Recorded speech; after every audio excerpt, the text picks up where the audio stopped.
il y a une question qui se pose. Donc maintenant, je parle de tout le monde, sauf les filles du séminaire de Rav Luria ou des autres filles de séminaire. Je parle maintenant d'une femme mariée, d'une femme qui est chez elle à la maison avec ses parents. Question, est-ce que la femme, elle doit s'acquitter de la mitzvah de Chayav inish lebasume bepuria adelo yada benaor aman et baoch mordechai? Est-ce qu'il y a un inyan pour la femme de boire? Attendez, laissez-moi présenter un petit peu la question. Vous avez quelque chose à dire? Alors laissez-moi présenter les choses. D'abord, je présente, après vous me direz ce que vous avez à dire. Alors tout d'abord, on se met d'accord. Toutes les mitzvot de Purim, les femmes sont concernées au même titre que les hommes. Est-ce que vous êtes d'accord que Mishloach Manot, les femmes aussi, elles doivent faire? Est-ce que vous êtes d'accord que Matanot Levionim, les femmes aussi doivent faire? Est-ce que vous êtes d'accord que Kriyat HaMegillah, les femmes aussi doivent faire? Est-ce que le Mishté, les femmes, elles doivent faire? Une femme qui dit, moi je suis au régime, je jeûne le jour de Purim. Elle fait pas de régime le jour de Purim. Elle fait pas de régime le jour de Purim. Elle fera un régime le lendemain, la veille, toute l'année, sauf à Purim.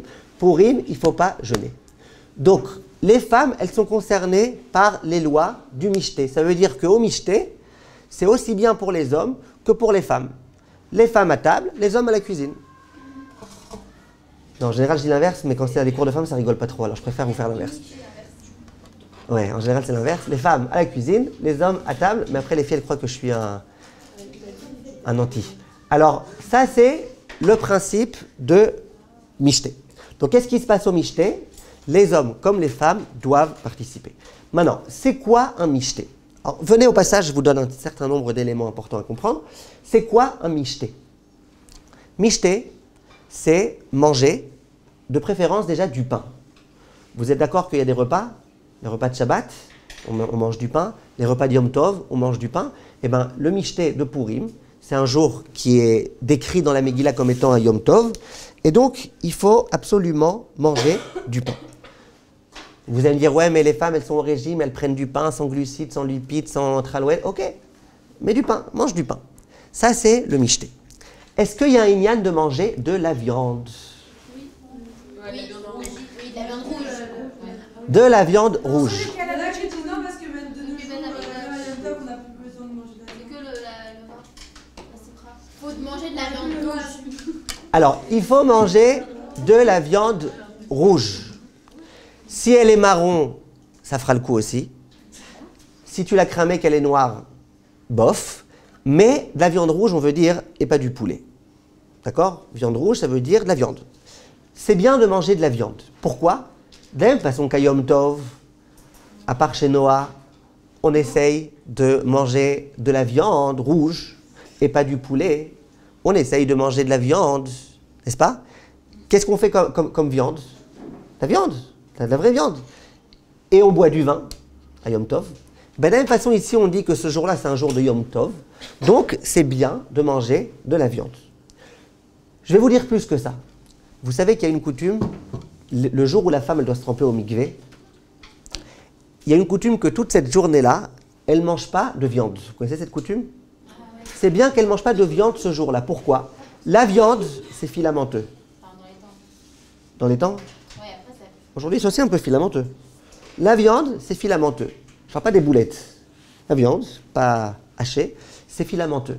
Maintenant, la femme, quand elle va au mikvé, c'est important que son corps soit clean. Ça veut dire qu'il n'y ait pas la moindre, comment on dit en hébreu? Chatzitza. Qu'il n'y ait pas le moindre écran entre son corps et entre l'eau du mikvé. Maintenant, si elle a de la viande qui reste coincée, bloquée entre les dents, ça peut être une chatzitza. Je vous vois tout de suite poser une question. Vous allez dire, mais j'ai pas compris. Il faut se tremper la bouche ouverte. Glou, glou, glou, glou, glou, glou, glou, glou. Non. Une fois, il y en a une qui m'a dit que Vodarav, j'ai une question à vous poser. Quand je vais au mikvé, j'ouvre ma bouche ou je dois la fermer? J'ai dit, vous devez la fermer, mais c'est vous qui l'avez dit. Hein. Moi, je ne me serais pas permis de vous parler comme ça. Vous devez la fermer, mais en laissant quand même pas fermer comme ça. Vous voyez? Fermer, mais tranquille. Mais malgré tout, il faut que l'eau, elle puisse passer si la bouche avait été ouverte. C'est un principe de halakha. Donc, si tu as quelque chose qui s'est coincé, qui s'est niché entre tes dents, c'est un problème. C'est pour ça que les femmes elles se brossent les dents et le fil dentaire et tout ce qu'elles peuvent faire, elles font pour essayer de retirer tout ce qu'il faut. Donc, le jour du mikvé, il y a une coutume que les femmes ne mangent pas de viande. Ce jour-là, on mange des choses qui ne sont pas filamenteuses, comme par exemple la mangue. Mais rien d'autre. Vous n'avez pas réagi. La mangue, c'est ce qu'il y a de plus filamenteux au monde. Donc j'ai dit ça de façon pour voir si vous étiez concentrés. Comme le jus de mangue. D'accord. Alors le principe de ce jour-là, ne mangez pas de mangue le jour du mikvé. Pas de mangue, pas de viande, ne mangez pas. Question. Et si ton mikvé il tombe un samedi soir? Est-ce que Shabbat, les chouvot Shabbos, tu as le droit de manger de la viande? Est-ce que le jour de Yom Tov, où c'est une mitzvah de manger de la viande rouge, est-ce que tu as le droit de manger de la viande? Elle va me dire, Noah, c'est pas grave, moi je prends du poulet, je vais prendre un œuf, ça sera suffisant. Hein, Noah? Noah, une fois il y a une poule dans sa chambre, elle a attaché un œuf. On dit, mais c'est quoi cet œuf? Il dit, c'est la photo de quand j'étais bébé. D'accord? Pourtant, un œuf, Noah, vous mettez du fromage dans votre œuf? Hein? Des fois. Donc c'est pas bassari l'œuf. D'accord? L'œuf, c'est pas de la viande. Le poulet, c'est pas de la viande. Chacun son statut. Donc, est-ce qu'on a le droit de manger le jour du mikvé qui tombe à Motzei Shabbat? Est-ce que Shabbat, tu peux manger la dafina ou la pkaïla ou le tchunt? Oui, non, moi je me dis. Eh bien, la réponse est que oui. Pourquoi oui?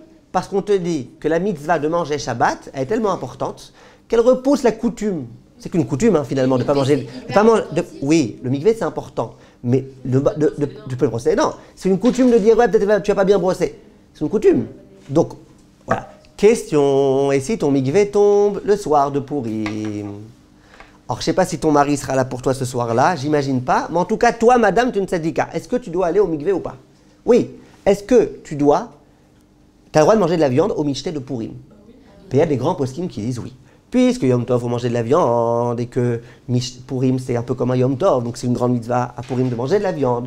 Donc tu manges la mitzvah de manger de la viande à Pourim. Ça repousse la coutume de ne pas manger de viande le jour du mikvé. T'as qu'à bien te brosser les dents.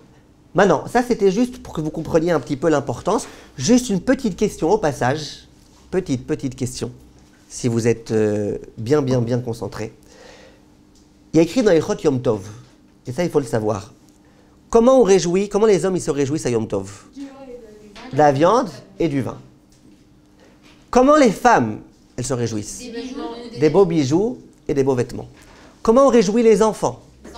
On leur donne des chocolats, des bonbons, à l'époque c'était des cacahuètes, des clayotes, des choses comme ça. Et la vérité, moi ça m'est déjà arrivé souvent de donner des cours, je vous dis la vérité, c'est à la halakha, tout le monde est hyper d'accord. Quand je donne un cours à une femme, et je lui dis, tu sais, les hommes, eux, ce qu'ils adorent, c'est un bon steak, mais un sérieux, un steak sérieux. Ah, tu lui offres une nouvelle veste, machin. Ah, lui, ce qu'il veut, c'est un bon steak. La fille, elle te dit, mais ils sont malades, ces hommes. Moi, je préfère une belle tenue, mon steak, quoi. Je vais le manger, après, je vais aller aux toilettes, etc. Quoi. Moi, je préfère une belle tenue. Et les hommes, eux, ils vont te dire, au contraire, un bon steak, ça vaut plus le coup. Tu demandes à un enfant, l'enfant, il dit, papa, tu gardes ton steak, maman, tu gardes tes vêtements, moi, je veux des bonbons. C'est comme ça que ça marche. Vous êtes d'accord avec moi? Vous savez pourquoi les hommes, ils n'aiment pas tellement les vêtements? Parce que toutes les années, ils doivent en acheter des nouveaux. Ils grossissent, ils doivent acheter chaque année des nouveaux. Une fois, il y a un homme qui m'a dit, moi, ma femme, elle ne sait pas faire à manger et tout. Maintenant, Bliainara, il avait des grandes midotes. Je lui ai dit, Laziz, tu vas me faire plaisir, tu vas rentrer à la maison, tu vas essayer tes habits du mariage, et tu me diras s'ils te vont toujours. Toi qui me dis que ta femme, elle ne sait pas faire à manger, tu verras que tu ne peux même plus rentrer dans tes vêtements du mariage d'il y a 10 ans. Qu'est-ce qu'il a été faire l'idiot? Il est rentré à la maison, il est revenu me voir, il me dit, si, j'ai essayé, ça me va toujours. J'ai dit, t'as essayé quel vêtement? Il me dit, mon écharpe. D'accord? Les vêtements, les hommes, ils aiment les vêtements, la nourriture. Les femmes, elles aiment les J'ai une question. Si tu me dis que Pourim, c'est comme Yom Tov, on devrait dire, les hommes, waha le vin, waha le steak, et les femmes, des vêtements. Il y a écrit nulle part dans la halakha qu'à la femme, il faut offrir des vêtements. Il y a écrit qu'elles doivent boire, boire, on va y arriver, mais manger de la viande, Déborah. Pourquoi? Pourquoi cette différence entre Yom Tov et Pourim? C'est pas Yom Tov. Parce que tout le monde. Si, d'où on sait qu'il faut manger de la viande, parce que dans la Megillah, quand on nous parle de ce jour-là, on l'appelle Yom Tov. Oui, mais concrètement, c'est pas Yom Tov. C'est pas un Yom Tov, c'est que tu as le droit de faire à manger. Il y a même des melachot que tu n'as pas le droit de faire pour Pourim. C'est même pas Mais, Minatora. hein? Minatora, Minarabanan, c'est pas trop égal à ça. Livré sauf rime. Ouais, mais. Ouais, très bien, très bien. Un peu plus précisément, à nouveau, ne me dites pas la philosophie, dites-moi où c'est écrit.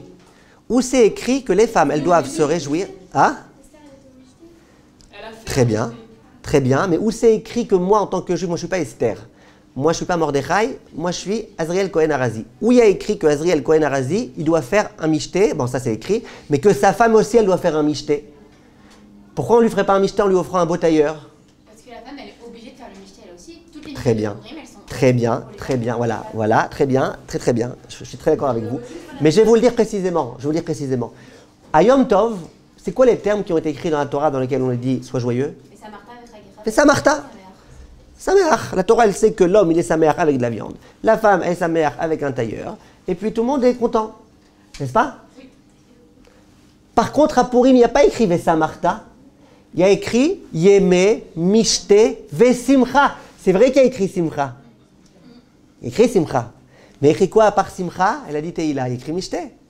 Yeme, Mishte, Vesimcha. Donc tu vois que la Megillah, elle t'ordonne à ce que la Simcha, elle passe par le Mishte, par le fait de manger. Donc si quelqu'un dit, moi je veux me réjouir d'une autre façon, ça ne pourra pas marcher. Comment tu dois te réjouir? Comment tu dois te réjouir? En mangeant. Donc de la même façon que les hommes, ils se réjouissent à Purim en mangeant de la viande, de la même façon, les femmes, on leur demande à Purim de manger de la viande, que tout le monde soit content, que tout le monde soit heureux. C'est la façon de se réjouir. Et quand je vous ai dit l'autre fois que le jour de Kippour, c'était le jour le plus heureux de l'année, ça ne veut pas dire qu'il faut ce jour-là manger de la viande et boire du vin. L'autre, il veut se réjouir beaucoup, beaucoup à Kippour, il va au restaurant. Le restaurant kasher, il est fermé, il dit c'est pas grave. Pikuach nefesh, je vais aller au restaurant pas kasher. Non, tu vas pas te réjouir de cette façon-là. Chaque fois, il y a une façon de se réjouir. À Kippour, tu te réjouis en jeûnant. À Purim, tu te réjouis en mangeant de la viande. À Yom Tov, tu te réjouis en ayant des habits si tu es une femme. Et au Mikvé, tu te réjouis en la fermant. Très bien. Ça, c'était le principe. Hein? Qu'est-ce qui a écrit Simcha? La Megillah, elle dit même Ishteve Simcha. Il a fait. Alors maintenant, on arrive au vif du sujet et je vous demande de bien écouter. Si on dit que les femmes, elles sont tenues par la mitzvah du Mishté et par toutes les mitzvot de Purim, et qu'elles sont en plus là concernées mamash comme les hommes, on a une halakha, c'est que, tranché dans le Shulchan Aruch, c'est que Chayav inish le basumé bepuria, adelo yada ben Aruch le Baruch Mordechai, l'homme il doit se saouler, jusqu'à ce qu'il soit plus capable de faire le discernement entre Aruch Haman et Baruch Mordechai, c'est-à-dire il faut être vraiment bourré. Question, est-ce que les femmes, elles sont tenues elles aussi? Alors, je sais ce qu'elle va me dire, Révital. Elle va me dire, mais c'est pas de sniout si une femme, elle est sous. Les hommes sous, c'est pas toujours non plus tellement de sniout. Mais en tout cas, écartez-vous des hommes sous le jour de Purim en général. Mais en tous les cas, une femme bourrée, disons qu'il y a beaucoup de gens qui risquent d'abuser d'elle. Et donc, disons que c'est très dangereux. Je parle des petits dangers de manque de sniout. Je parle des très grands dangers d'une fille qui est vraiment sous au point où elle est plus capable de faire la différence entre Aruch Haman et Baruch Mordechai. Il y a beaucoup d'autres différences qu'elle est plus capable de faire. Et malheureusement, il y a eu des cas très graves de filles, même religieuses, qui se sont laissées saouler et au fur et à mesure et qui se sont aperçues du pire que le lendemain matin quand elles se sont réveillées. Donc c'est sûr qu'une fille, attention, il ne faut pas qu'elle boive. Maintenant je vous pose une question. C'est bien gentil ce que tu me dis. En plus la Mishnah, elle dit dans Masechet Ketubot que c'est bien que les filles, elles ne boivent pas parce que quand une fille, elle boit, ça peut arriver. Mais il y a écrit que les femmes, elles sont tenues de la fête de Purim. Alors qu'est-ce qu'on fait à Purim pour pouvoir s'acquitter du devoir de boire, pas du coca mais du vin, et garder malgré tout cette sniout? Alors d'abord, j'aimerais vous dire une chose. Quand on dit qu'il faut boire jusqu'à ce qu'on est complètement saoul, est-ce que c'est vraiment à prendre au pied de la lettre ou pas? Il y en a qui disent oui, il y en a qui disent c'est au pied de la lettre, il y en a qui disent non. Le Rambam, il dit non. Pourquoi le Rambam, il dit non? Le Rambam, il dit, c'est pas possible que la Torah, elle t'ait ordonné de perdre complètement toute la raison. C'est pas juif ça. Pas... Alors, le Rambam, il dit qu'est-ce qu'il faut faire? Il faut boire un peu plus que d'accoutumé. C'est quoi un peu plus que d'accoutumé? Si d'habitude tu bois le Shabbat par exemple un réveil de vin pour le kidouche, eh bien là bois un petit peu plus. Qu'est-ce que tu vas gagner à boire un petit peu plus? En général les gens après avoir bu, qu'est-ce qu'ils font? Ils s'endorment. Et quand tu t'endors, tu es d'accord que tu n'es pas capable de faire la différence entre Aruch Haman et Baruch Mordechai? Tu es en train de dormir, qu'est-ce que tu veux? Tu dors? Oui ou non? Donc tu ne pourras pas faire la différence. Ça... Hein? Il faut faire, ouais, il faut se souhaiter jusqu'à ne plus savoir c'est quoi la différence entre Ahura Haman et Baruch Mordechai. Donc quand tu dors, tu ne sais pas c'est quoi la différence puisque tu dors. Donc c'est bon. Donc le Rambam il dit on t'a pas demandé de te saouler jusqu'à ce que à l'état éveillé, tu t'embrouilles entre Ahura Haman et Baruch Mordechai. On t'a demandé de dormir. Et quand tu dors, qu'est-ce qui se passe? Eh ben, tu es inconscient. Tu as le subconscient, tu as le machin. Mais en tout cas, tu n'es pas très conscient. Ben, c'est de cette façon-là qu'on est quitte. Je peux vous dire que le Rav Shlomo Zalman Auerbach, c'est ce qu'il faisait lui-même. Comme ça, le Rama, il est possède, c'est ce qu'il faisait lui-même. Comment il se saoulait, lui, à Purim? Il buvait un peu plus que d'accoutumé le matin. Il s'assoupissait sur le canapé. Dès qu'il se réveillait, il s'était acquitté de son devoir, pas de michté, mais de Chayav Inish, les Basoumé. C'est aussi ce que conseille Reb Gershon. Vous savez ce qui est Reb Gershon? Je crois que pas tout le monde le connaît. Mon cher Rabbeinu, vous connaissez? Monsieur. Le Raka, vous connaissez? Rav Azriel Kohenrazi, d'accord, c'est bien, donc vous connaissez un petit peu. Et bien si vous connaissez le Raka, mais pas Rav Gershon Edelstein, vous avez un problème dans votre culture. Rav Gershon Edelstein, c'est le Rosh Yeshiva de Ponovitch, c'est l'un des Gdolei Hador. Donc le Rav Gershon Edelstein, il dit à tous les Bachouri Yeshiva, moi je vous demande, ne commencez pas à faire les fous, à vomir dans les rues et à danser au-dessus du vomi et tout. S'il vous plaît, soyez sympa, buvez comme le Rambam dit un petit peu plus, ne forcez pas sur la dose, et puis voilà. Ça, c'est ce que le Rav Edelstein aussi disait, c'est ce que les Chachamim demandent d'une façon générale de faire. Il y a d'autres pshatim, je n'aurai pas le temps de tous vous les faire maintenant, surtout que je suis arrivé très en retard. Il y a d'autres pshatim, donc je vais vous lire l'un des pshatim que les poskim y ramènent. Qui est-ce qui est bon en maths? À part Rachel Lamy, qui est-ce qui est bon en maths? Rachel Smadja. Rachel Smadja, faites-moi la gimatria tout de suite, vous avez 8 secondes, de Ahura Haman. 7, 6, 1. Ahura Haman. Oui, alors pour les Françaises, sachez que Ahura... Oui, non, vous n'êtes pas française, vous. Pour les Françaises, Ahura Haman, ça ne s'écrit pas avec un chaf sophite à la fin, c'est pas Ahura Haman. Haman, c'est pas avec un aleph, c'est avec un he, non, parce que ce matin, je l'aurais fait. Il y en a une qui pensait que Ahura, c'était avec un chaf sophite, et que Haman, c'était avec un aleph au début et un chaf sophite à la fin. Tout vous savez? Très jeune? Vous le savez. Ahura Haman, la gimatria, c'est 502. 502. C'est quoi la gimatria de Baruch Mordechai? 502. Ouais, c'est rapide là. Il fallait un petit peu réveiller le système. Ouais, mais ça vous a pris du temps de vous rappeler ce qu'il vous a dit hier. C'est exactement la même gimatria.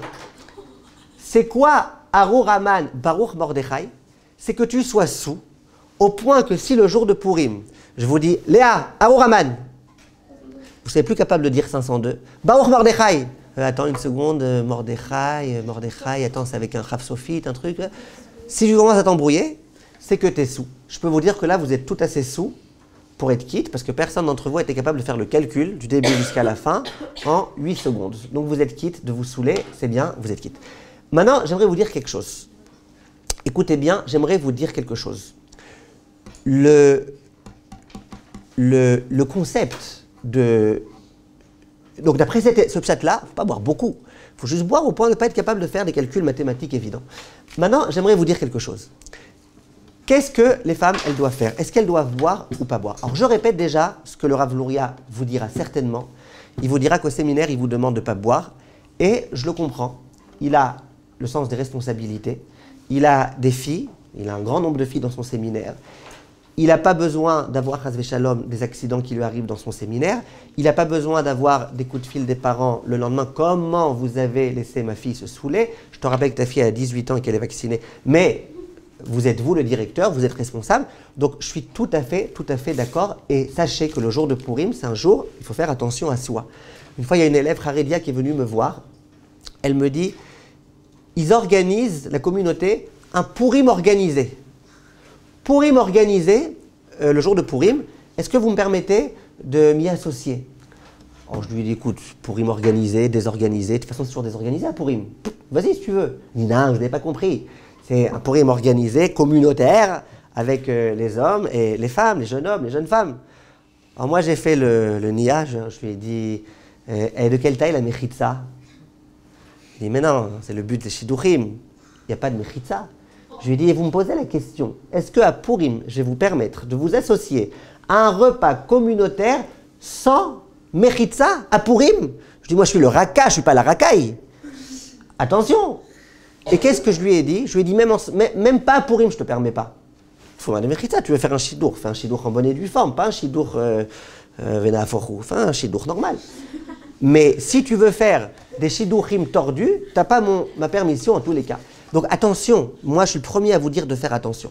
Maintenant, j'aimerais vous parler en termes de halakha de façon très précise, que vous sachiez pour les filles qui ne seront pas dans le cadre d'un séminaire, mais qui seront chez elles à la maison avec leur famille, et que en famille, sans les copains du frère et les copains de la cousine et compagnie. Vous êtes à la maison seul. Est-ce que ça vaut le coup de boire ou pas? Vous serez mariés bientôt, Bezrat Hashem. Est-ce que ça vaut le coup de boire? Vient le Staipeler. Et c'est ce que je vais vous dire maintenant que vous n'entendrez pas souvent. Vient le Staipeler. Vient son fils, Ephraim Kanievski. Et ils disent tous deux, il faut boire. Plus que d'accoutumé. Mais pas Adeloyada. Comme ça, Ephraim Kanievski explicitement il dit. Il dit le Adeloyada, laisse ça aux hommes. Toi, juste, on te demande, c'est de boire quoi? Plus que d'accoutumé. Si d'habitude, tu bois pas, eh bien là, bois un petit peu. Si d'habitude, tu bois, eh bien la question, c'est pas pourquoi à Purim tu bois pas, c'est pourquoi tu bois en général. Alors, bois un petit peu plus. Mais la question, c'est boire un petit peu plus. Comme ça, Ephraim Kanievski dit, c'est pas un rigolo, Ephraim Kanievski, vous le connaissez. Comme ça, le Staipeler, son père, disait, c'était pas un rigolo non plus du tout, comme ça, ils disent. Rav Shmuel Kaminsky, c'était un gadol ador aux États-Unis. Lui, vous savez ce qu'il dit? Lui, il dit, bois un révite. C'est combien un révite? 86 centilitres, vous allez être complètement sous les 86 centilitres. 86 millilitres, attention.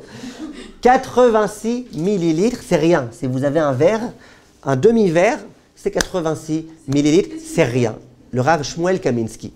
Il dit, quand on te dit boire, il y a quand même une quantité. L'autre, il dit, moi j'ai pris une goutte, j'ai pris une petite pipette là, une goutte. Ça s'appelle pas boire, ça. Il y a quand même une définition de boire.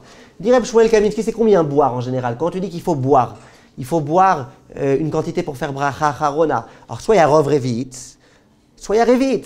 Pour bracha harona, il faut revit. Qu'est-ce qu'on appelle avoir bu? Un revit. Oui ou non? C'est combien un revit? Hein? C'est combien un revit? 86 millilitres. La guimatria du mot. Qui est-ce qui se rappelle la guimatria de quel mot? Qui est-ce qui se rappelle la guimatria de quel mot? C'est un vrai truc ou une blague? Non, c'est un vrai truc. Pour une fois, je ne fais pas une blague.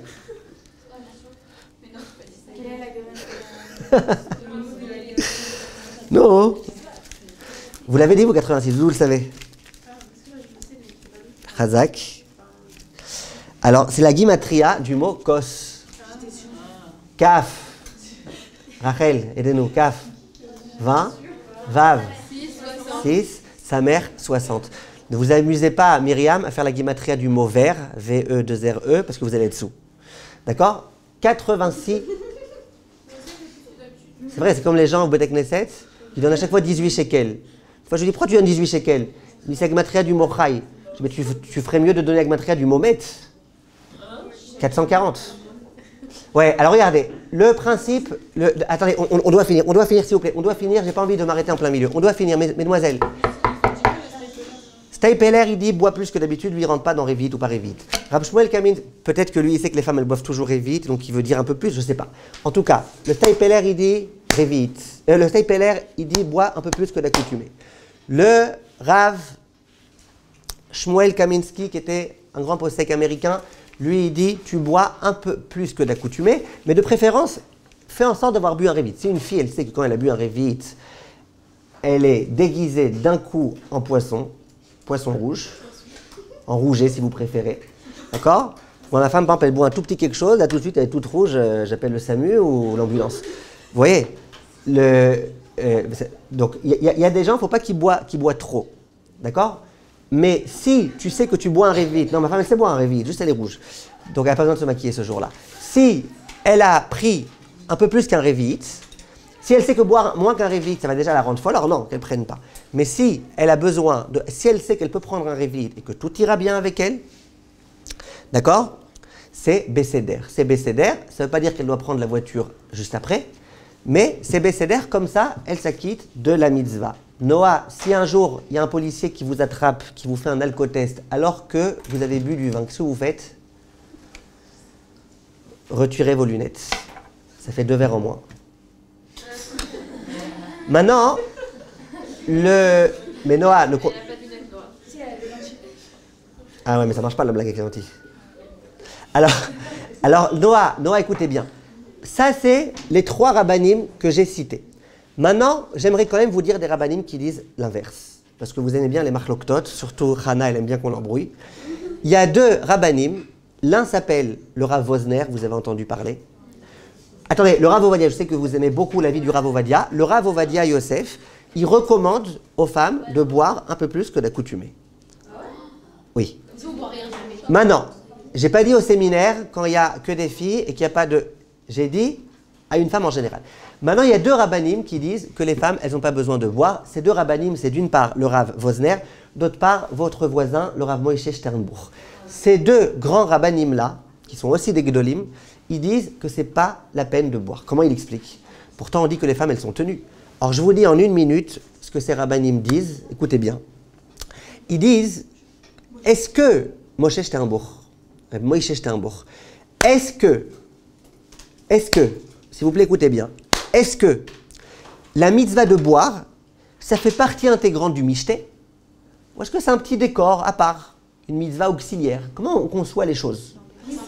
Si tu dis que ça fait partie intégrante du mishté, et les femmes elles sont chayavot du mishté, donc elles sont chayavot de boire, et c'est un petit peu ce qu'ont dit tous les rabbins que je vous ai mentionnés maintenant. Mais si tu me dis que c'est une mitzvah à part, eh ben, elles ne seraient pas forcément obligées. Viennent et Rav Wosner et Rav Sternbuch, et les 2 ils disent qu'à leur sens, les mitzvot c'est mishté. Shloach manot, Matanot le'avionim, Mikra Megillah. Mais pas Adeloyala. Adeloyala, c'est un sniff, en quelque sorte. C'est quelque chose qui vient s'ajouter. Et évidemment, disent ces rabbanim-là, si c'est qu'un truc facultatif, ça concerne qui, les hommes ou les femmes? Les hommes. Mais les hommes, puisqu'on sait bien que les femmes, il faut bien qu'elles boivent. Donc, et ils ont une preuve. Le Chafetz Chaim, dans le Biur Halacha, il pose la question. Si quelqu'un, il a fait son mishté, et qu'il n'a pas bu de vin, il est quitte du mishté? On va lui dire non, c'est comme si tu n'avais pas eu ton mishté, chaval pour ton mishté, cette année tu n'auras fait que 3 mitzvot. S'il jeûne, il n'est pas quitte du mishté. D'accord? Il n'est pas quitte. Mais si il mange, il n'a pas bu du vin, il a bu du jus de raisin, il a bu du Coca-Cola, il a bu tout type de choses, mais il n'a pas bu de vin ou d'alcool. Est-ce qu'il est quitte ou pas? Viens le Chafetz Chaim et il dit il est quitte. De mishté, il est quitte. De chayav venish le basoumé, ça il n'est pas quitte. Donc vient le Rav Moshe Sternbuch, il dit j'ai une preuve que mishté et chayav venish le basoumé, c'est 2 choses à part. Et si c'est 2 choses à part, eh ben les femmes elles sont pas obligées. Donc je vous ai dit maintenant toute la vérité, que la vérité, rien que la vérité, je la résume en 3 points. Premier point, c'est que il y a certains poskim qui disent que les femmes elles sont chayavot de boire à Purim un peu plus que d'accoutumé, et évidemment dans le cadre du un peu plus, un peu, pas beaucoup plus. Il y a des rabbanim qui disent que non, les femmes ne sont pas obligées. Ils n'ont pas dit que c'est interdit, attention. Le Rav Wosner et le Rav Sternbuch, ils disent pas que c'est interdit. Ils disent pas obligé. Et il y a la hanaga qu'on est obligé de mettre dans un milieu comme dans un séminaire, dans un cadre comme dans une école si on fait la fête, ou que même entre copines, si vous décidez de faire une soirée copine sans surveillance de vos parents et compagnie, je ne dis pas que vous êtes des gamines et que vous avez besoin de surveillance, mais si vous voulez boire et compagnie, et que vous êtes sans vos parents et qu'il y a aussi les voisins qui vous entendent chanter et tout, non, mamash, non, gardez vraiment complètement les mesures. Soit vous faites un petit peu plus que l'accoutumé, vezéo, soit vous faites rien du tout, comme ça vous n'en arrivez pas à faire pire. Si vous avez une tendance alcoolique, j'imagine qu'il y en a beaucoup ici, non je rigole, si vous avez une tendance alcoolique, ouais, eh ben ne commencez pas. Parce que l'alcoolique, c'est celui qui, dès qu'il commence, il n'arrive plus à s'arrêter. Si déjà, mettez-vous au Fanta, ça vous serez fantastique. Mais pas d'alcool. Mais c'est-à-dire, voilà, je vous ai tout dit. Je vous répète, ce n'est pas une blague. Lundi prochain, Bezrat Hashem, je serai à Paris. Si vous avez des amis, de la famille, des sœurs, des personnes qui seront intéressées à écouter les cours, sur mon site, il y a la fiche de la tournée. Cette année, je ne fais pas à Sarcelles-Dafka. Il y aura dans le 19e, il y aura à Neuilly un cours, il y aura dans le 16e, il y aura au Rincy. Au 19e, il y a plusieurs cours. Donc, que les filles viennent et qu'elles me disent « Je suis la sœur de Révital ». Vous avez une sœur? Non. Non, il y a Réna qui va venir. Elle va me dire, moi je suis la cousine de...